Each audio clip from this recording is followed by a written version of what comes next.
What's up everyone, welcome to another my videos and today I come to in Uttarakhand. और उत्तराखंड के इस समय की बात करूँ तो हम पिथौरागढ़ डिस्ट्रिक्ट से बहुत आगे उसी का ही एरिया पड़ता है। धारचूला से भी काफ़ी आगे। अगर मैं धारचूला से डिस्टेंस की बात करूँ तो लगभग 30 से 35 किलोमीटर के डिस्टेंस पे हम इस वक्त है। और मैं बताऊँ तो यहाँ पे जहाँ पर मैं हूँ इस जगह का नाम कंचोटी है और यहाँ पे एक सस्पेंशन ब्रिज है धौली गंगा रिवर के ऊपर और काफ़ी लंबा ब्रिज है। अगर मैं ब्रिज की बात करूँ तो आप देख सकते हैं कितना लंबा ब्रिज है और इसके बैक साइड में दिखाओ तो इतना लंबा है। और नीचे की तरफ से अगर मैं बात करूँ तो एक रिवर भी बह रहा है। देख सकते हैं किस तरीके से इस तरीके से वाइब्रेट होता रहता है धौली गंगा, जो कि एक सस्पेंशन ब्रिज। और यहाँ का व्यू है ना आप, क्योंकि अधिकतर टूरिस्ट लोग कहूँ और मैं बताऊँ तो अधिकतर टूरिस्ट लोग आते हैं, लेकिन इस एरियाज़ में क्योंकि ये सीमांत वाला एरिया है, थोड़ा सा आगे नेपाल है तो 100 किलोमीटर की डिस्टेंस कैलाश पर्वत, ओम पर्वत से वहाँ से और आगे की तरफ थोड़ा सा ही आगे नेपाल भी है। तो इस तरीके से बताओ तो कंचोटी में आया हुआ हूँ और काफ़ी सुंदर लग रहा है, क्योंकि हमेशा पहाड़ों की प्राकृतिक सौंदर्य के बारे में बताऊँ तो अद्भुत अलग नज़ारा देखने को मिलता है। प्राकृतिक सौंदर्य कुछ अलग है, हटके है। तो इस तरीके से बताऊँ तो रिवर की देखिए अगर एंड मैं बताऊँ तो रिवर है मेरे नीचे के साइड में एंड इस रिवर को कोई धौली गंगा नाम से भी पुकारता है। और बताऊँ तो यहाँ पे आपदा हुआ था, यहाँ के स्थानीय लोग बता रहे थे ये माता जी मेरे को।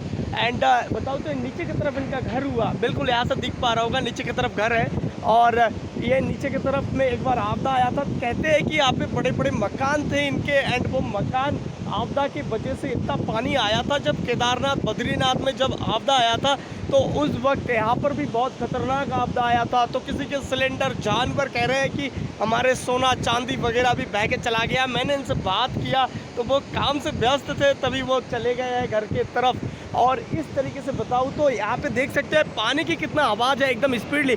और एक सस्पेंशन ब्रिज है तो इस तरीके से गाड़ियाँ आता है तो वाइब्रेट होता है बहुत ज़्यादा,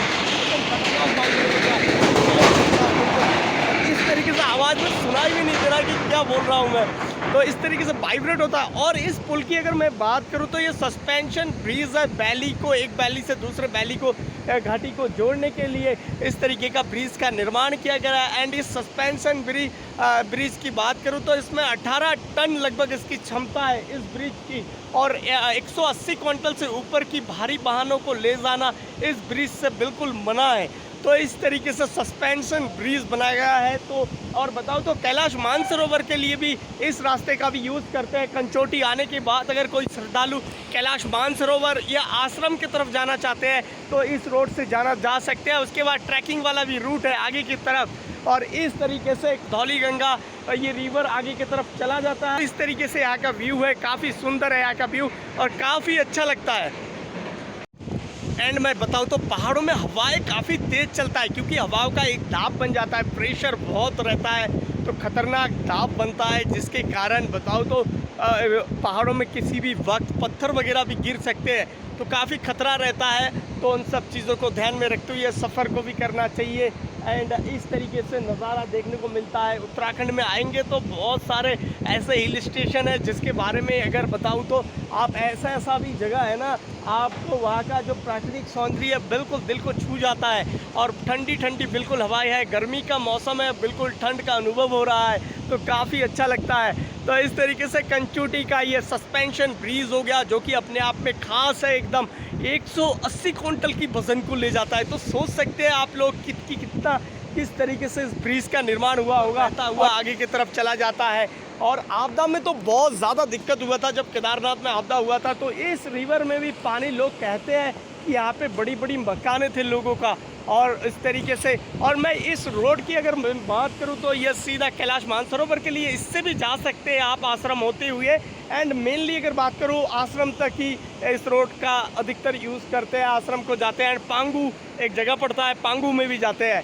तो इस तरीके से कंचोटी में कभी भी आते हैं तो काफ़ी अच्छा लगता है और काफ़ी सुंदर यहाँ का नज़ारा है, यहाँ का ब्यूटीफुल नज़ारा है। और ये सस्पेंशन ब्रिज अपने आप में काफ़ी खास है और ये सस्पेंशन ब्रिज ही कनेक्ट करता है दोनों वैलियों को।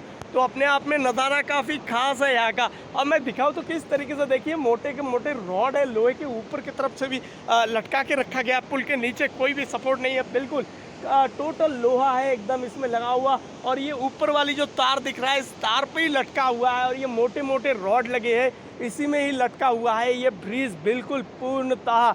और नीचे की तरफ की अगर मैं बात करूँ, नीचे नट बोल्ट ज़रूर जोड़ा गया है लेकिन कोई पिलर वगैरह आपको बिल्कुल दिखेगा नहीं।